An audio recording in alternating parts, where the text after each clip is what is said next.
Welcome guys, this is Robin from the WatchEra channel, and today I'm recording my first video with some actual voice. And in this video I wanted to show you a watch which I just got in from the Ukraine. I purchased it with another Vostok from a friend. Yeah, I would love to show and tell you something about this watch. So let's get started. It's actually a pretty standard Komandirskie watch, but it has a very nice, unique dial you won't see very often on other watches except on Vostoks actually. It's nicknamed the history of the Air Force or history of aviation, and the dial symbolizes the history of the Air Force. On the dial you can see 5 types of planes used by the Russian Air Force throughout the years, and the red star, which is a roundel for the Russian Air Force. The dial has a little patina which gives it a great creamy white color you don't see very often on new watches.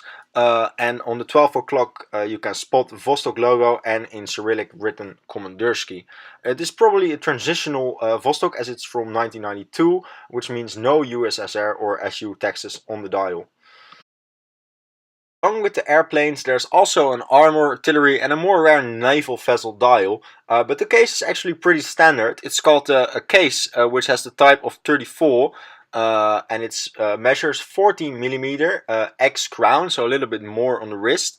It's a chrome plated brass case and with an aluminium flat-ended crown, which is actually pretty standard for the most Vostok Komandirskie watches from this age. The first time you wind up the crown or set the date, it might feel wobbly or even crap, but I think it's part of the magic, and it makes me feel like I'm really using a vintage tanky Russian wristwatch, which makes it for me part of the magic of buying and collecting Vostok watches. So as said before, the first time you wind your Vostok Komandirskie watch, it might feel a little strange because it's very different and more crap than most mechanical watches, especially diver watches, because it has a screw down crown. So as you can see, you have to pull it out in order to set the watch and then put it back into the 0 position. But if you want to wind the watch, you actually have to get the crown and really push it up and downwards with some force, and you will feel it when it's winding, but it also very quickly goes back into the screwing position. So you really have to feel when you're winding the watch, which might feel crappy, but I think it's part of the magic, and I'm very used to it on all my Vostok watches. And of course, you can also you cannot set the date with it, so that's one of the big disadvantages of a Vostok Komandirskie. You can set the date, but I have so many watches that I don't really care, and I'm not wearing this watch very often anyway. So I don't really mind it on this one. Now let's get to the bezel, which is made of steel and turns bi-directional, which does not make the bezel suitable, or actually the watch suitable for diving. In my opinion, that's no big deal because the Komandirskies are only rated waterproof up to 10 ATM, and I have other watches which are for diving.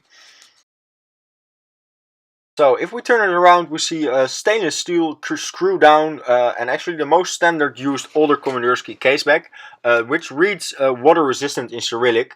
The interesting thing is that the screw down caseback exists out of 2 parts, the ring and the actual caseback, which I will show you in a minute. So if we open it up, we find the great workers movement from Vostok in most Komandirskies, the 2414A, which stands for date. And as I told you before, the caseback exists out of a ring and a caseback, which makes it pretty easy to open up. So here it is on my small wrist, and I actually think it's pretty wearable because it's not that thick, and also on nylon it's pretty okay, but it's more a collectible piece for me, so it sits in my watch box along with my other Vostoks. But if you want, it's a pretty wearable watch.